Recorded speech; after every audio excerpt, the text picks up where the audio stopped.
Hello and welcome to the RetailX studio. It's my great pleasure today to be talking about the e-commerce 2020 report as part of our e-commerce worldview. We've got some great studio guests, but just a few preliminary points. So firstly, if you haven't already downloaded the wonderful report that is the 2020 report, you can get it free of charge if you're a retailer.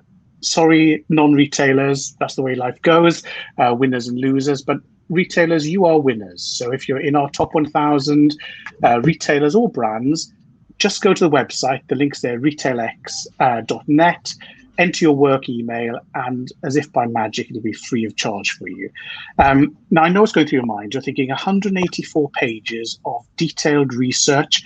You know, how can I get through all of that? This is what we're here for. So today we're going to go through just the highlights of the report and look forward to the 2021 version, which will be out this summer. So, as if by magic, let us now uncloak and reveal our lovely guests. I'm joined by Ludo, who's in Italy. Ludo is our researcher who does all of the work, by Thomas from Ascendia and Elle from Iterable. So, we'll be handing over to Ludo in a second, but first of all, let's hear from Thomas and then from Elle. Thomas, tell everyone who you are, a little bit about Ascendia, and what you're looking forward to discussing in today's conversation. Thomas, you start us off, please. Thank you, Ian. And first of all, thank you very much for the chance to be here and talk to you. It's a pleasure.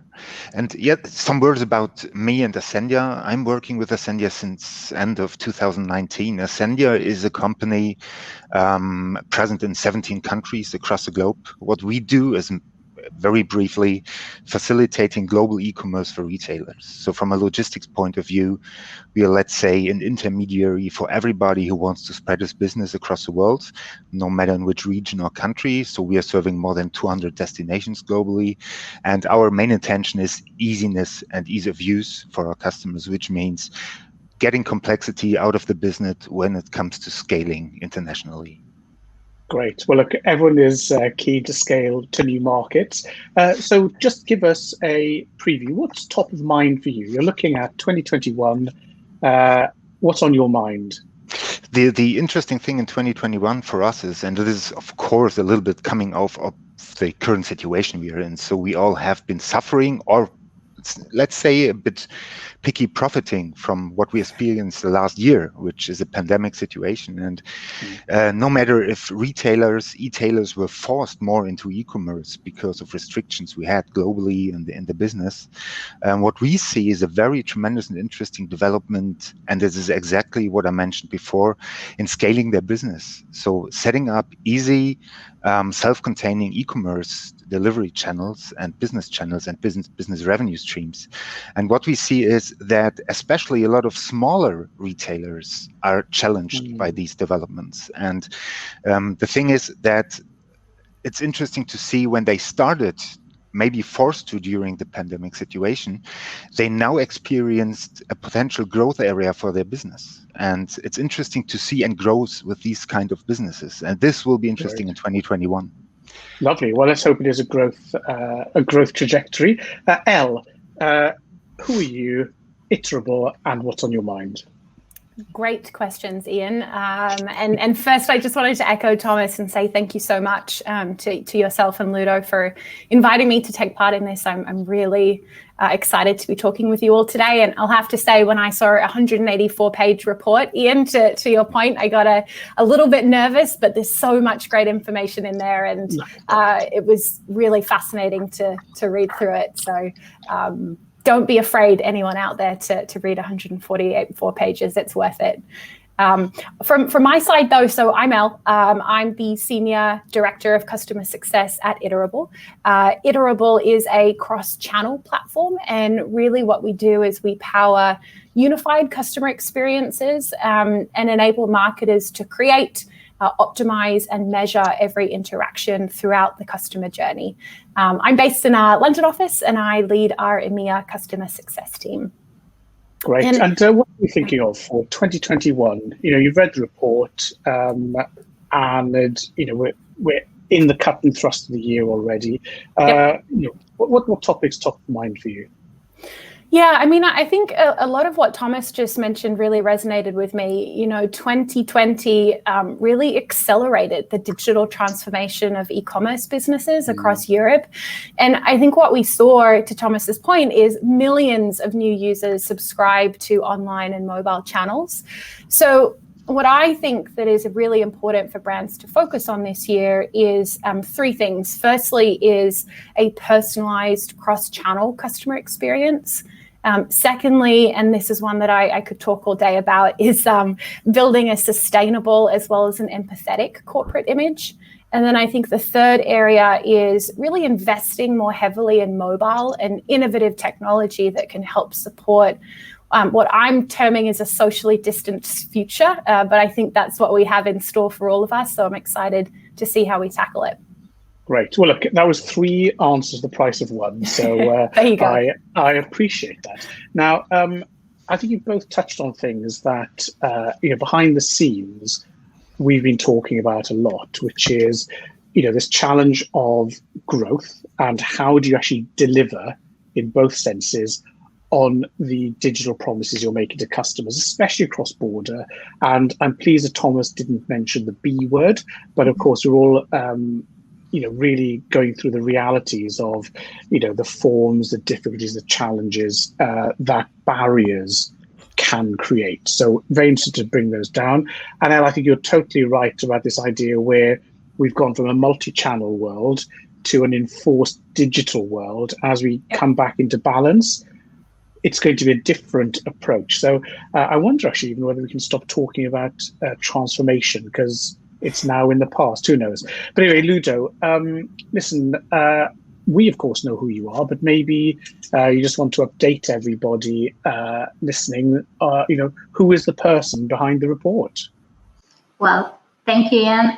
Behind the report, it's me, Ludovica, and I'm research analyst at RetailX, taking care of most of our country e-commerce report and regional e-commerce report.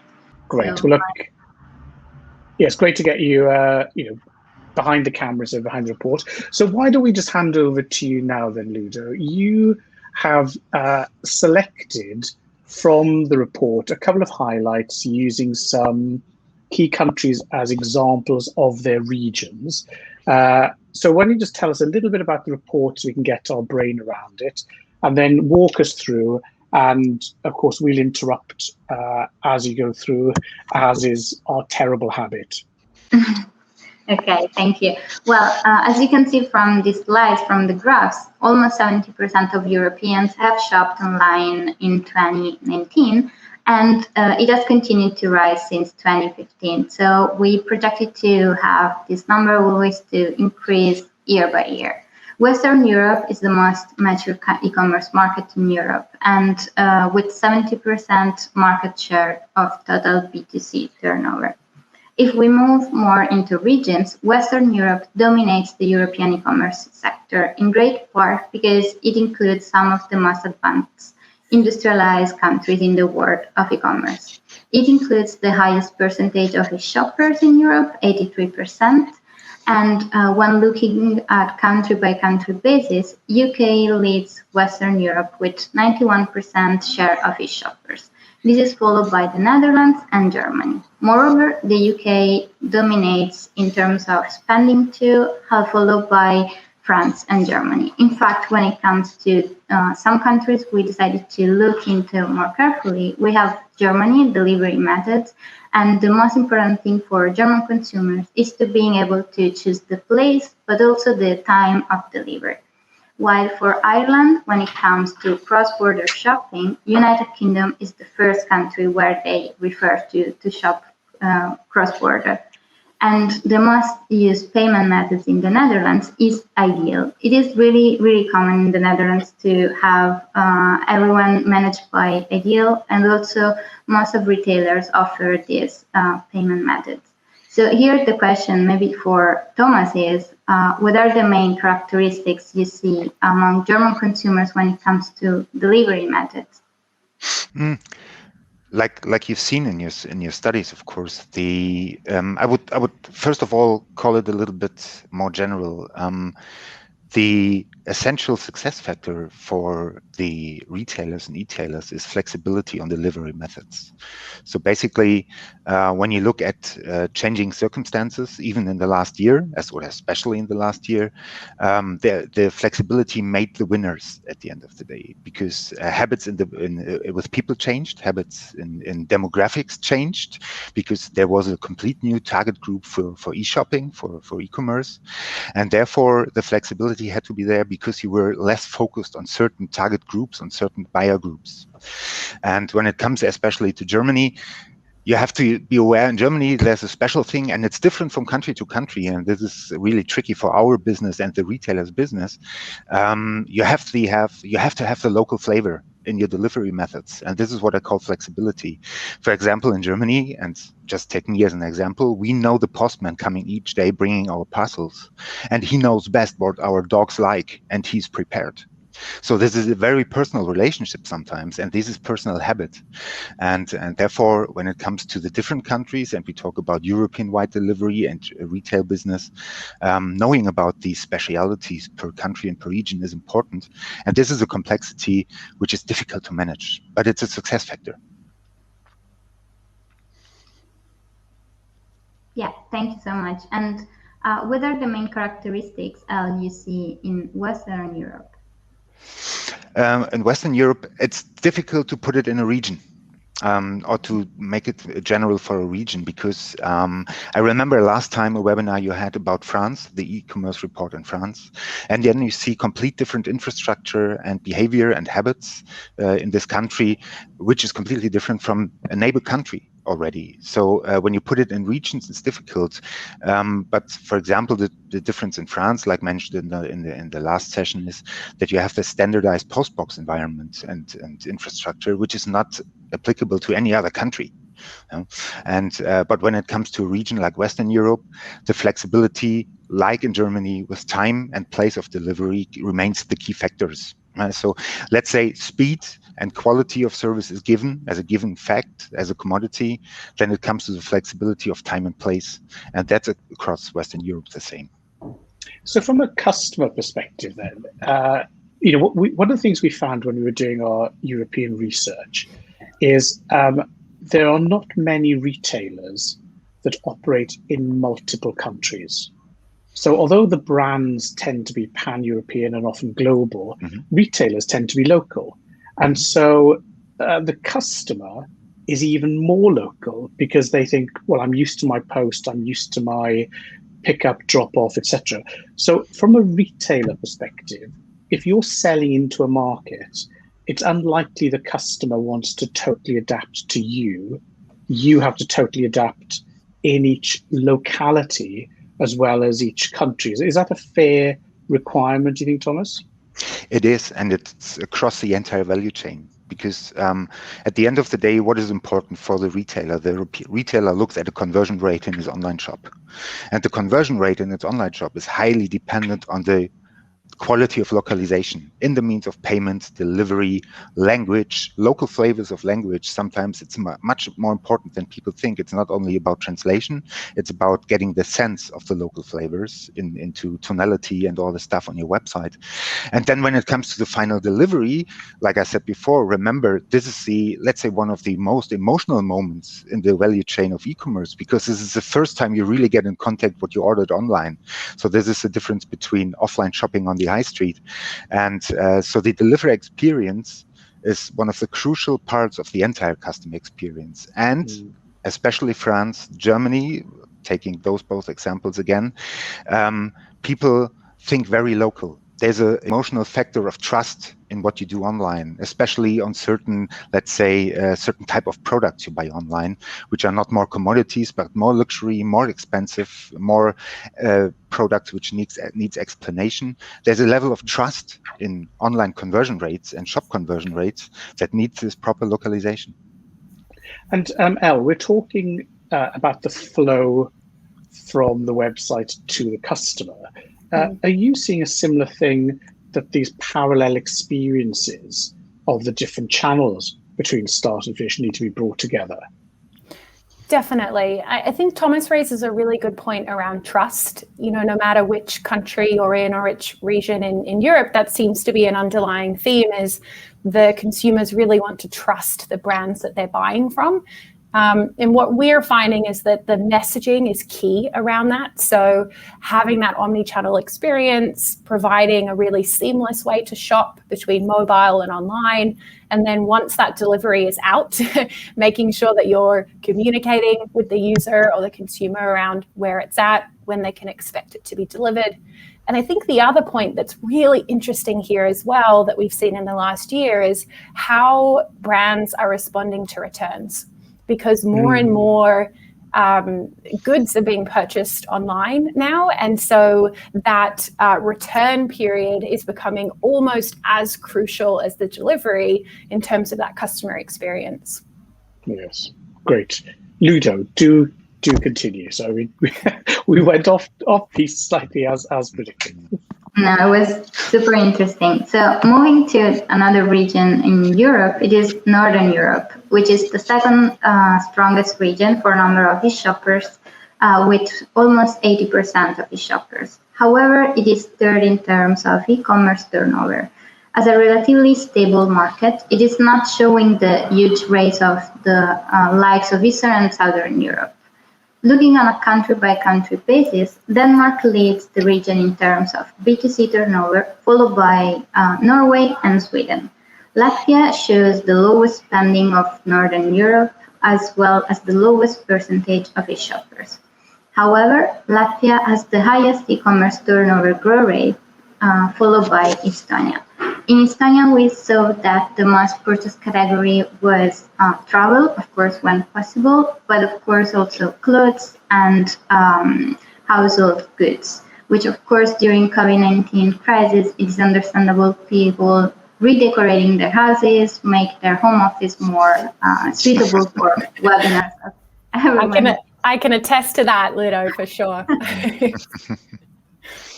And the most payment method used in Finland was mobile pay, while in Sweden, the most delivery method was pickup collection and location. So click and collect is gaining importance. We see everything and in every region that it is really interesting.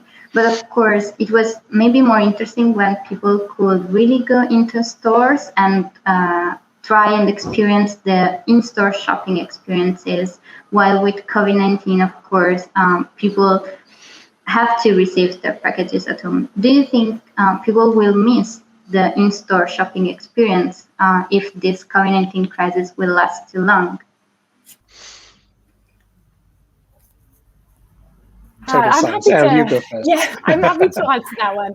It's a really great question, Ludo. I think at the start of the pandemic, when we were cooped up inside, I think I would have said yes. I'll definitely miss that in-store experience, and I think a lot of consumers would have thought the same. But when I look at the market now, I think the pandemic has really highlighted trends that were already in existence, especially in the UK. I mean, the British high street has been in decline for a number of years. More shopping is moving online. And I think because of that, we're only going to see an increase in online shopping. And I think one of the things that brands have to think about is how do they take that in-store experience and leverage technology to provide the same sort of experience online, whether that be in an app. We've seen a huge increase in apps in the last 12 months, or whether that be in new technology. I read about a Japanese company a couple of weeks ago. They've designed a pair of glasses that you as a consumer can try on, and then it'll detect your skin tone and allow you to buy cosmetics online. They're also developing a Zozo mat as well as a suit, so you can, from home, try on shoes and clothes through VR. So I think that's really exciting, and we're seeing that experience of being in store move online, and I really think that'll be the trend and the direction that we head in. So can I just, sorry, Thomas, I'll just push Elle a little bit on this. So a VR headset, £299 on Amazon. It's got a 4-hour battery life, makes your glasses fog up, and you've got to carry these little wrist things. Realistically, we're not going to find people who are maybe price conscious paying £300 plus batteries just to buy things. So if we look at this year, where do you see that experience focus moving? So, I've got teenage kids, and the main reason they'd go shopping is to hang out with their friends. And the shop is, if you like, a background for the social behavior. Whereas the influence they're getting seems to be social media, Instagram, various things that people over 20 can't tell because you're not a teenager. So, I've identified the impact of social, Instagram, TikTok, Reels, etc.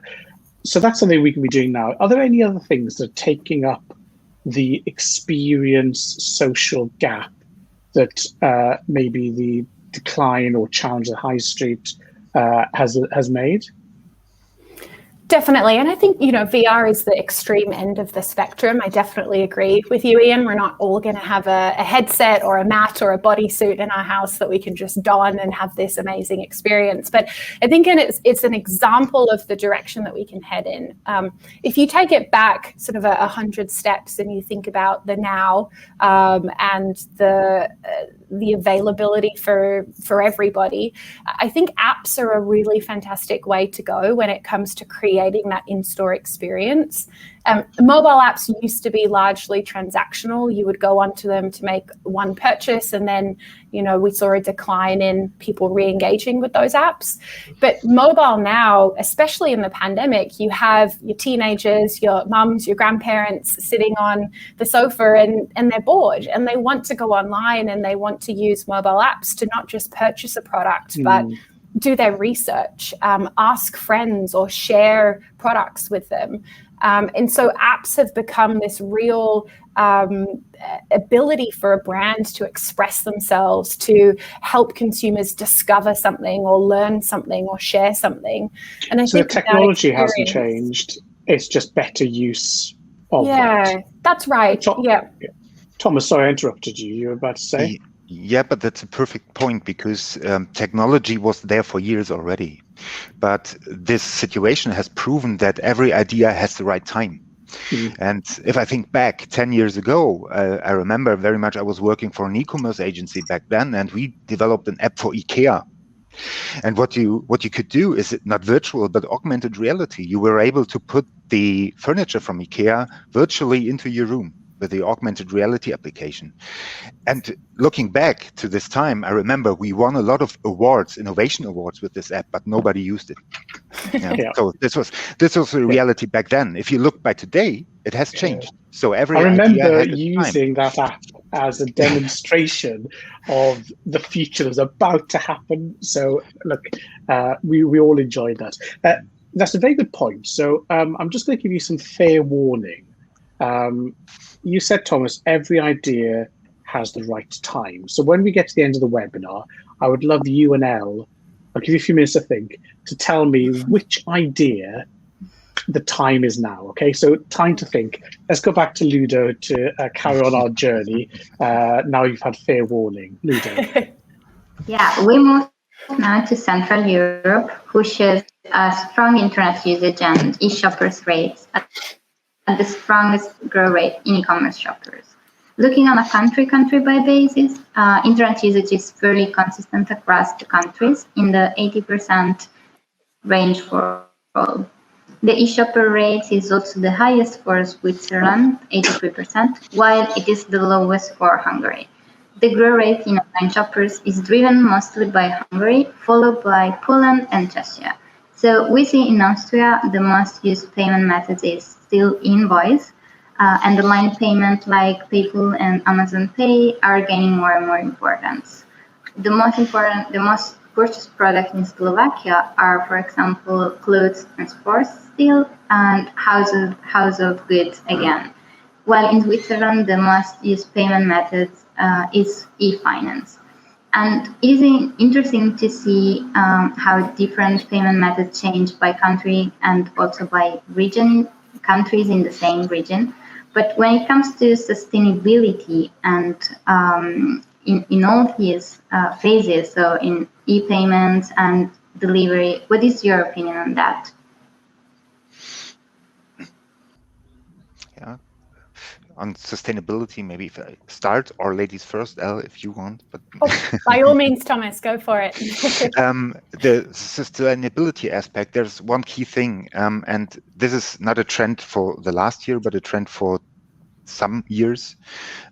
You see a growing impact of sustainability and green options within the buyer's landscape. So the importance is rising a lot, and with everything that happened in the last year, even faster than before. The sustainability question at the end of the day starts everywhere in the value chain of e-commerce. Now, talking about the delivery aspect, as you know, we are part of the La Poste group in France, a subsidiary or a daughter company of La Poste. They're doing zero-emission delivery since 2012. We are doing this now, for example, for Switzerland, for France, for certain destinations where we offer a full carbon neutral delivery option. And what we see is that by not being in direct contact with the shopper, but with our customers, each retailers, we see how they challenge also us and all the other logistics companies and suppliers with the question of carbon neutral products and services. And therefore you can see definitely the rising impact. There's another aspect to this, a very key question that is always difficult to answer. When people think green, they think of expensive and it costs money, and offering this carbon neutral solutions and delivery solutions or other solutions might drive costs at the end of the day. But you can also think completely different about this from another perspective, because the green aspect and the carbon neutral delivery doesn't start only at the last mile, where a postman is coming to your door bringing the parcel. There's a lot of supply chain and logistics chain in front of this last mile. And when you think about consolidation and you think about consolidation options, especially in European-wide business, if you want to sell in different countries, think about consolidation and transport. When you get parcels out of your warehouse into a logistics hub where they get sorted for the delivery in the final destination country. All these aspects of transportation in between, they can be thought through. And this is not only a cost aspect, this is also a green sustainability aspect, but also a cost aspect in a positive way, because if you are able to consolidate your European-wide deliveries, you even save money. So this is just an example on how sustainability and the fear of sustainability as a cost driver can also be turned the other way around and helps even, let's say, create some win-win situations. And Thomas, to be practical, if I'm the retailer, do I have to do all the hard work? Or do I just ring you and say, oh, Thomas, can you do some consolidation for me? And then just tell me how good I'm being or how much money I'm saving? Who does the hard work here? Unfortunately, it's us. Sorry to say. No, that's great. That was the right answer. We can do this work for our customers. A lot of larger companies, they have their entire departments taking care of this. But on the other hand, this is part of our business. So we are not moving only a parcel from place A to place B. What we do is this kind of consulting work towards our customers. Right. At the end of the day, it's a question of efficiency, internal workload at our customers, and what can be outsourced towards a partner. And this is dependent on whom you're working with. So different suppliers have different ranges of services they offer, but you can, or our customers can challenge us with this. And then it's not only about the sustainability and green aspect, there's also cost saving aspects in there. Great. I think you'll get some phone calls after that. Elle, if you pick up on this, can you maybe take us closer to the consumer's view? So as they are looking at this, what do you see that they see? Yeah, I love that question, because I think what Thomas just talked about in terms of the operations behind the sustainability movement is so important.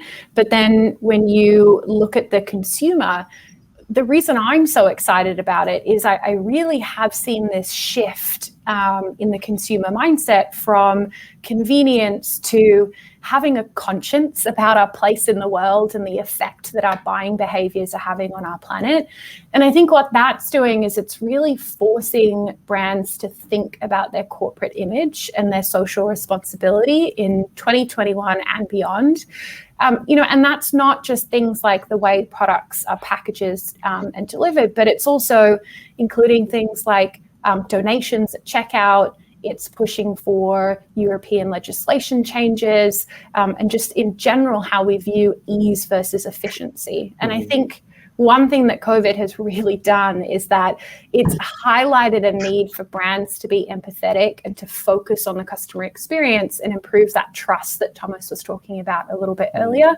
It's not just being green, it's how you approach many social issues that is really going to bring your brand to the forefront. And it's great that consumers are asking for that because it's causing this change that we're then seeing evidenced at an operational level. It's interesting, we did some research for our grocery sector report, and what was fascinating was how the consumer is very appreciative of the work that frontline staff at grocers have done. And we're starting to see some evidence that the consumer is taking note of whether the retailer as an employer is looking after their staff, protecting them, giving them the tools and support they need. So again, I do think, that's one of the positive things to come out is an appreciation of, how the retailer acts. I'm just conscious of time, even though there's no particular push, but I just want to make sure that Ludo gets through the sector. So if we return to that, we'll pick up on other points a bit later. Ludo, back to you. Yeah, thank you. Well, we'll move to Eastern Europe, which has the smallest e-commerce market in Europe. The region has the lowest internet usage, and the proportion of online shoppers is still small, so around 36%. However, the region has seen the strongest growth in shopper numbers, but also the stronger growth in turnover rates are also rising strongly. And Romania saw actually the highest e-commerce turnover growth, followed by Bulgaria and North Macedonia. So Bulgaria is still shopping mostly nationally, and Romania is used to more payment methods is cash and delivery, while Ukraine delivery method is collected from the stores. Of course, during COVID, it was not so possible. But what is interesting is local shopping, cross-border. I know Ian warned me to not say the B word, but what's going to happen with the custom duties? Sorry, Ludo, say it again. What's going to happen? With the custom duties. So everything's changing, cross-border shopping. So what do we need to expect? Thomas, make us happy. Yeah, you make me happy with this question. Thank you very much. No, basically, when we talk about Europe in general, we live in a paradise when it comes to customs and duties, of course. There were some nice people within the European Union who mixed it up a little bit. So when we talk about the Brexit and use the B word, so generally, let me answer this question a little bit generally. So what is currently happening with Brexit is a little bit of positive chaos. So there are some things that have to be sorted out. You see a lot of issues currently. It even gets more complex when you think about the entire return business that we mentioned earlier, because when it comes to taxes and duties, the returns are often a tricky thing for international retailers, and they have to find solutions. When it comes to taxes and duties in Europe or the international parcel business, for us, of course, this is daily business, right? So there need to be solutions in place, and we have solutions, and the delivery business has solutions for this. The tricky thing is, and we have seen a lot of projects at retailers who intended to extend their business globally or internationally, and up to this point, they haven't been used to these tax regulations and duties regulations. And going back to the very beginning of the value chain of e-commerce, the biggest problem was that when we came to the point that everything was sorted out, how to deliver certain parcels for a certain brand into different parts of the world, then you come to the point where you realize there's a basic thing which was neglected by the retailer, for example, which is data management. So basically, the best preparation for delivering internationally is having a good knowledge about tax and duty standards and regulations. But the first thing you have to do, for example, is have your product data ready and in place, because you need to fill out forms. You have to fill out certain paperwork to be able to deliver cross-border with tax and duties. And then you have to go back at a point of time where you wanted to start your business in Switzerland, in UK, wherever, and then you have to go back to the very core of your business and enhance your data you have about your products to be able to have HS codes in your data for your products, to be able to fill out the CN 22, 23, 23 forms for taxes and duties. And this is, which means good preparation. So at the end of the day, if you're prepared as a retailer who wants to expand in a country with taxes and duties, just be prepared, and then there's nothing going wrong, because the delivery industry has their standards to do this. But as a retailer, look that you have all the information ready to be prepared in your back office. Yeah. Which is why it was particularly positive to have about 8 hours notice of what the Brexit agreement was, so that we could all spend those 8 hours on New Year's Eve preparing for the forms. Anyway, let's not induce tears this side. Luda, let's crack on, please. Thank you, Thomas. That was a very good point. Yeah, we have one last region to present, which is Southern Europe, which is the second largest e-commerce market, and it was the second highest e-commerce turnover growth rates for 2019. Despite their large-scale growth, the values of both markets are significantly different. Spain is the biggest in Southern Europe, followed by Italy and Greece. So what we can see is that trust is really, really important for customers, and we see it in countries more like Italy, Spain, where people really want to have a one-to-one experience, shopping experience. What's your opinion, Al, on this? Do you agree with this data, or there is something different we need to know? I definitely agree with this data.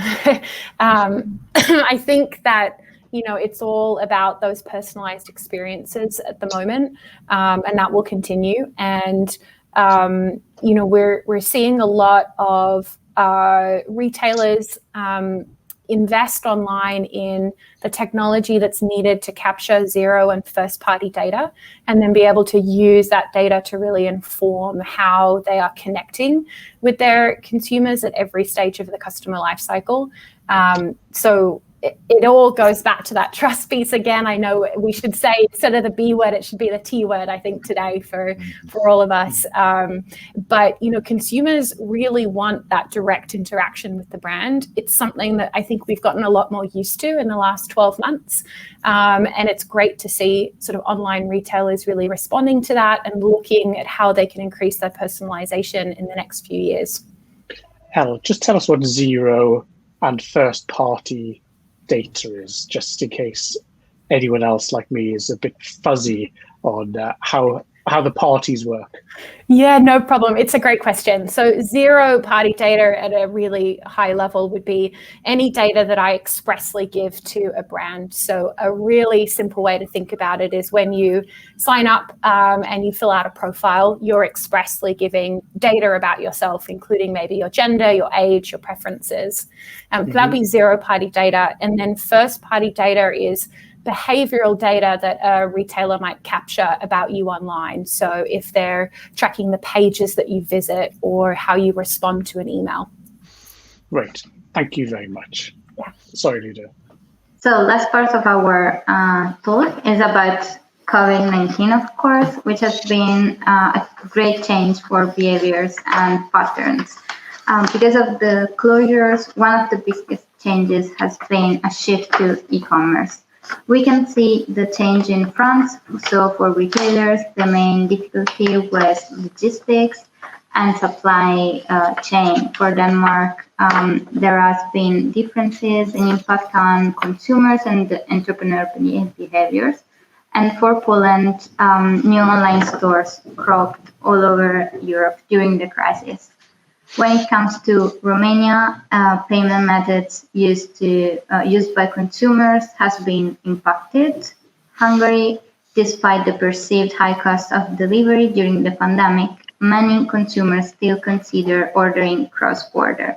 And what we saw in Italy is that the consumption methods as well as frequency changed substantially.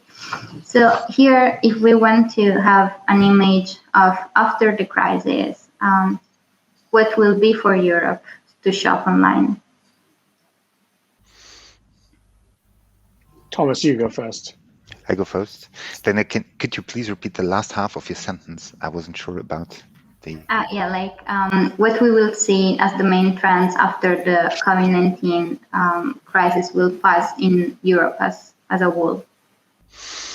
As a whole, I think if I do not make it too generic for the business we are in, but looking at the e-commerce overall, is that we will see a tremendous bounce back when the crisis, let's say, it's over or handled or under control.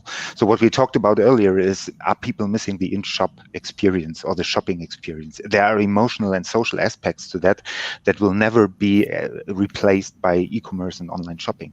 I think the most interesting change will be in the kind of goods and volumes that are ordered online, because what people have learned during the crisis is that it's not only about shopping the luxury, nice to have hobby articles that they tend to buy online for years already, but they had to supply their households with needs, the daily needs, and different kind of products that have been ordered online during the crisis.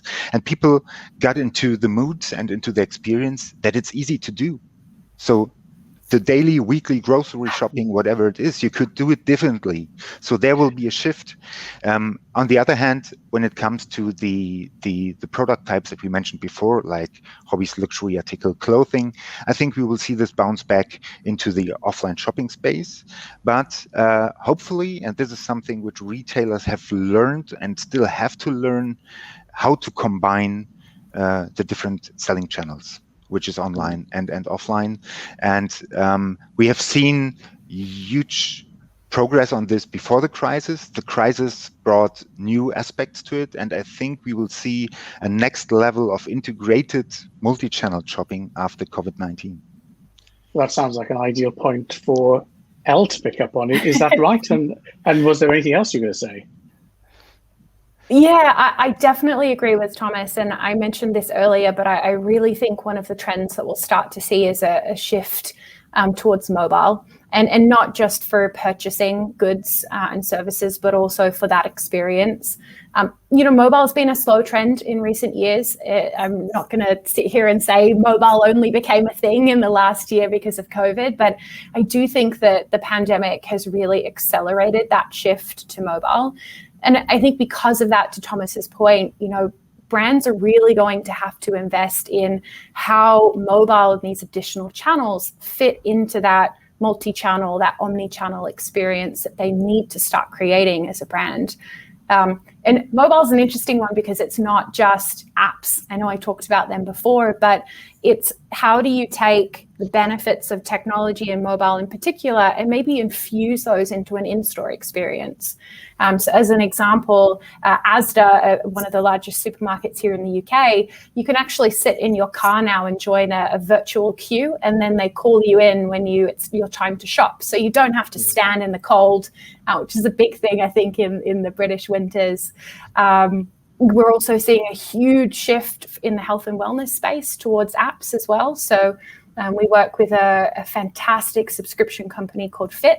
And when COVID caused all of the gyms to close down, they moved their in-person workouts to being done through the app. And they actually saw a 300% year-on-year growth just by making that shift and having that experience done through the comfort of being at home, but also getting that instructor-led tutorial. So I'm really looking at mobile and how brands can use that to infuse their existing experience. And thanks, El. Thomas, can I just ask, do you really think that we're going to have a bounce back that is going to take us to the trajectory we would have been on? I ask this because often we see life through a lens of people who are middle class, affluent, whose jobs have been safe through the pandemic. But yet, I read something this morning saying that about 860 jobs a day have been lost to the retail sector in the UK.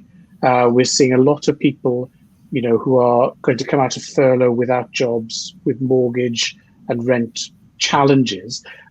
There's a part of me that, wants the bounce back, but another part of me that says the priority is not going to be shopping. So just calibrate this. Are we going to bounce back fully, just not be as bad? How do you have any sense of the scale of bounce back, taking into account that not everyone is going to be, sitting on their mobile shopping straight away? I think my sentence was more related to the way and behavior of people, how they shop. I think not so much about volumes. You're right. So we of course we will see this negative effects of the pandemic with a lot of businesses with a midterm bankruptcy after the pandemic. Even we will see that a lot of jobs got lost during this time. But from an emotional and shopping behaviors point of view, definitely would stay with the outlook that there will be a bounce back. Just because, for a simple emotional reason, people were trapped in their homes for a long period of time, and everybody's looking forward for some nice sunshine coming out and going on the streets again. So the behavior will be... And back to the bars. Now, exactly. Thanks, Thomas. So, Ludo, look, before we totally wind up, big thank you. You have selected individual countries and charts that exemplify points, all of which are made in much more detail by country, by region, by theme, by topic in the report. So I do encourage everybody to go and have a read through Ludo's work. If you've any questions at all, I'm very happy to say that Ludo will look at them. So if you just email us, research@retailx.net, and we'll ignore all the hard questions and give them straight to Ludo, and we'll answer those. Also, tell us what you'd like next. Tell me, Ludo, when are we starting the bulk of the research for the 2021 report? Well, we're going out at the very beginning of March with UK 2021, and then we will proceed all the year with the coming reports. We have already started research and working hard on it. Lovely. Well, you're still smiling, which is good. So if there are things you want us to cover, we'll obviously follow up on COVID. We're going to be looking at the recovery as we can see it. We're going to be looking at the forecasts. We have some interesting sector analysis we're adding in. But if there's something that you would like us to cover, don't be shy. Asking costs nothing. So research@retailx.net. And also, we very much like to see what retailers are doing. So if you'd like to volunteer to brief us, share your successes with us, tell us what's on your mind, we would love to hear from you. But in order to round up, I did give Elle and Thomas a little heads up.